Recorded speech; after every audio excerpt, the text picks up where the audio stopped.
प्रथम पोस्ट। माननीय विनायकराव पाटील, रोहिदासजी चव्हाण, वैद्यनाथजी शिंदे, त्रिंबकजी भिसे, मनमतप्पा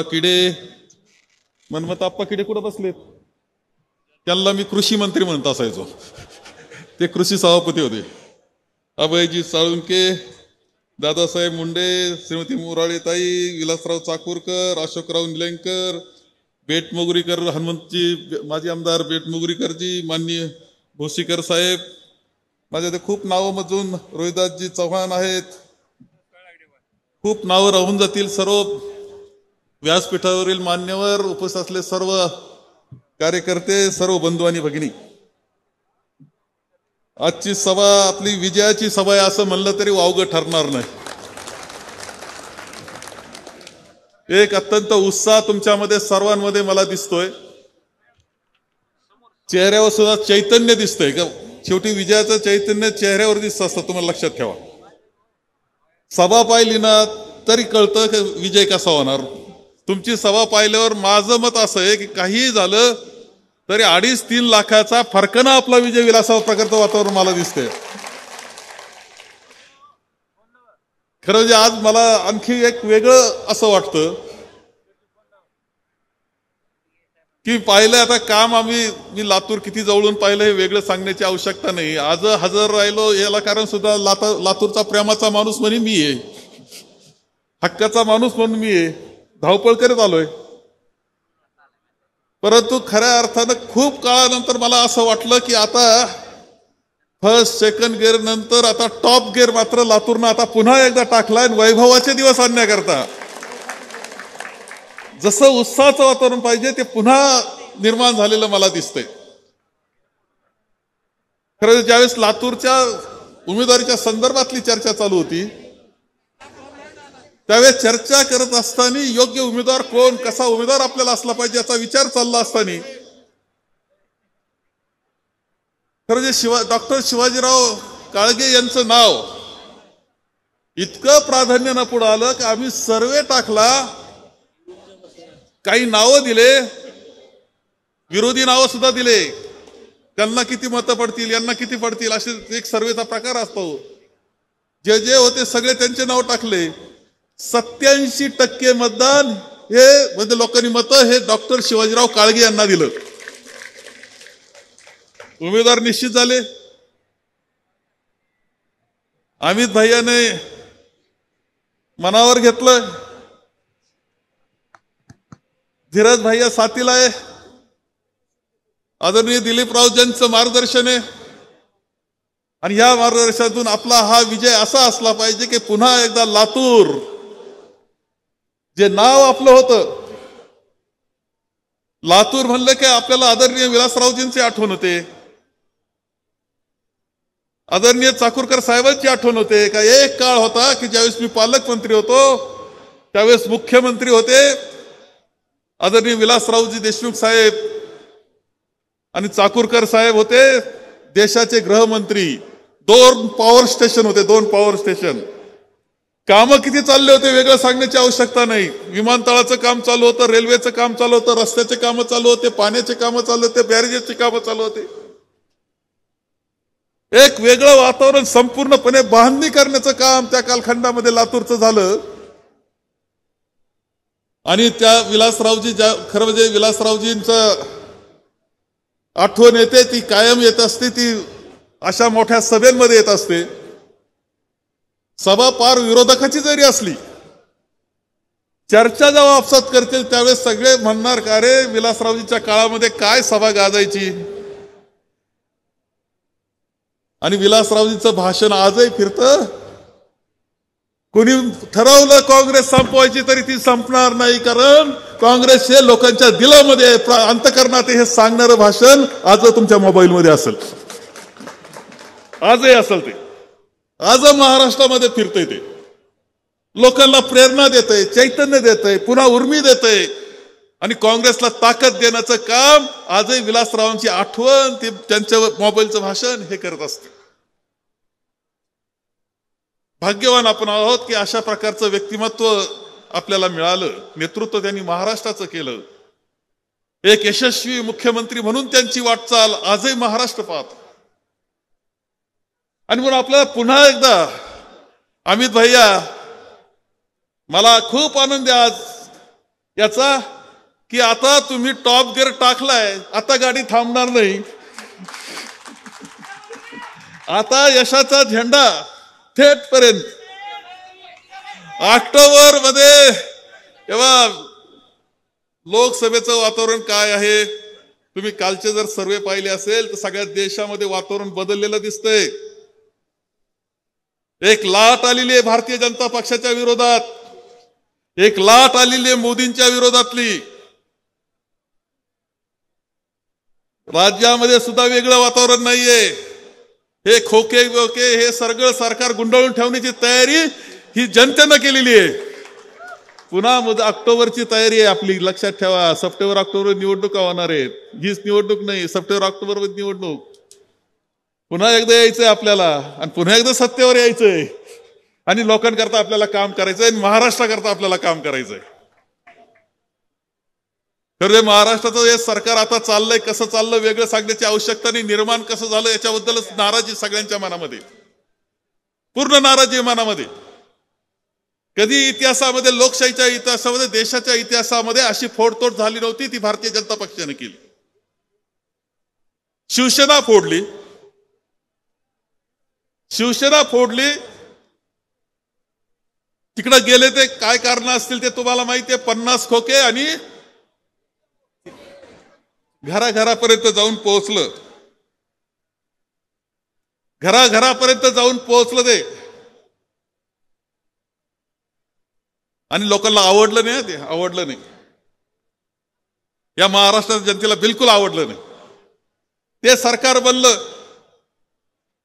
पुन्हा एक सर्वे आला की तरी आघाडी चांगल्या मतानं जास्त लीड्स हे आघाडीचं राहणार म्हणल्यानंतर पुन्हा एकदा राष्ट्रवादी फोडली. 2 दिवस अगोदर पंतप्रधान म्हणतात का इथे 70,000 कोटीचा घोटाळा या राष्ट्रवादीच्या लोकांनी केला, त्यांचा बंदोबस्त करणार आहे भोपाळच्या सभेत. 2 दिवसांनी अजित पवार तिकडं, घोटाळा गेला, संपला. धुलाई मशीन मधून सगळे निघाले. या पद्धतीनं जे सरकार बनलेलं आहे ते बिलकुल मान्य नाही लोकांना. या प्रकारची नवी संस्कृती निर्माण महाराष्ट्रात करायची नाही हा विचार त्यांचा आहे.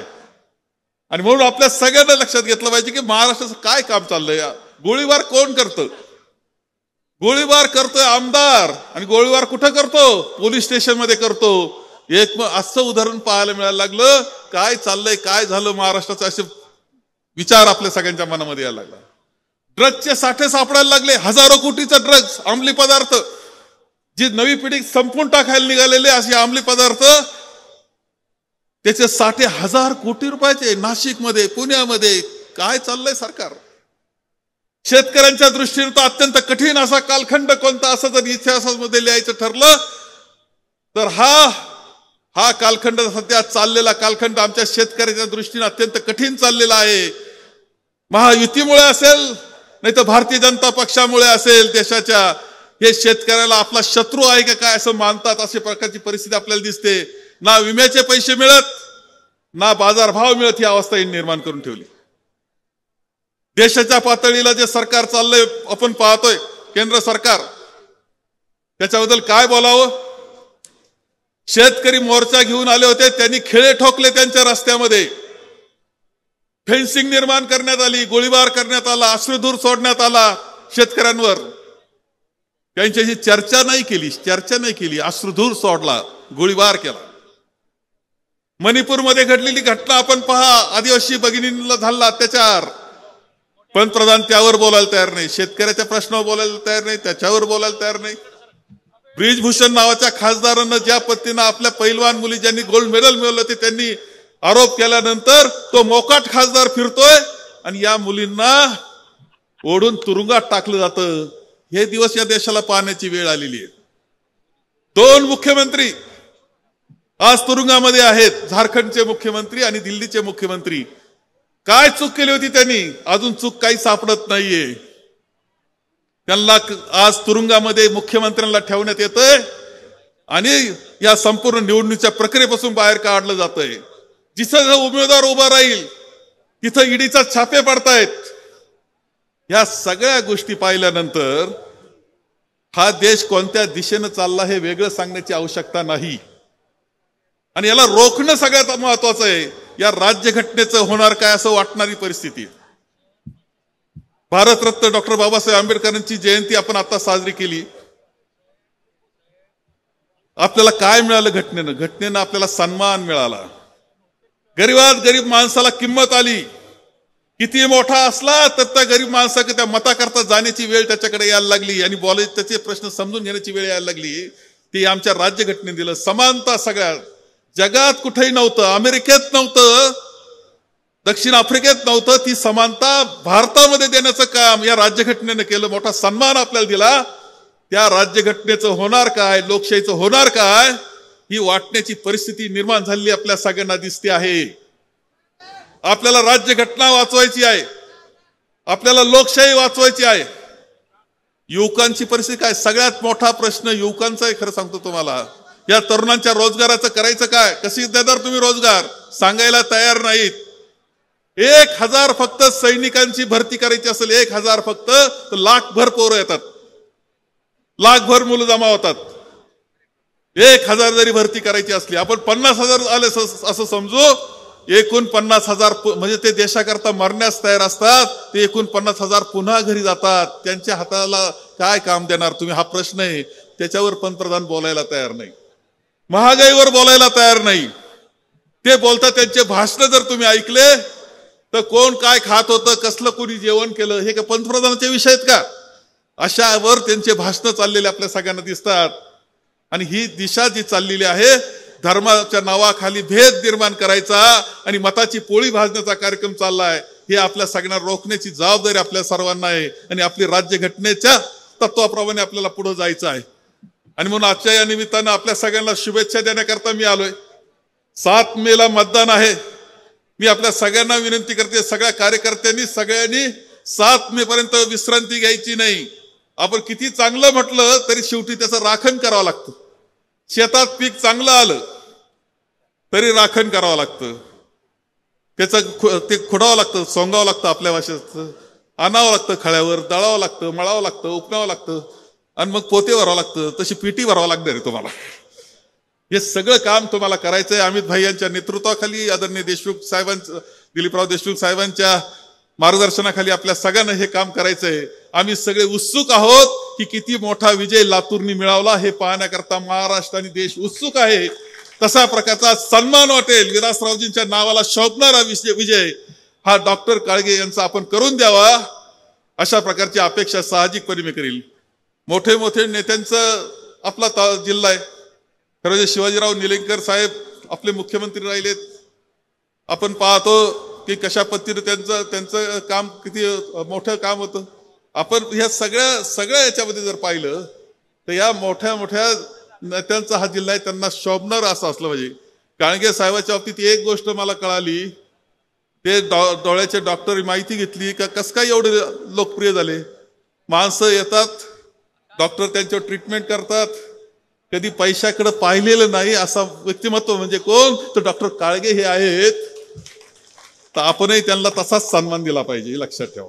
तसा सन्मान, तसा विजय हा आपण काँग्रेसला, आमच्या महाराष्ट्र आघाडीला आणि आपल्या इंडियाला मिळून द्यावा, एवढंच मी या निमित्तानं आपल्या सगळ्यांना आवाहन करतो आणि माझे 2 शब्द मी संपवतो. प्रथम पोस्ट.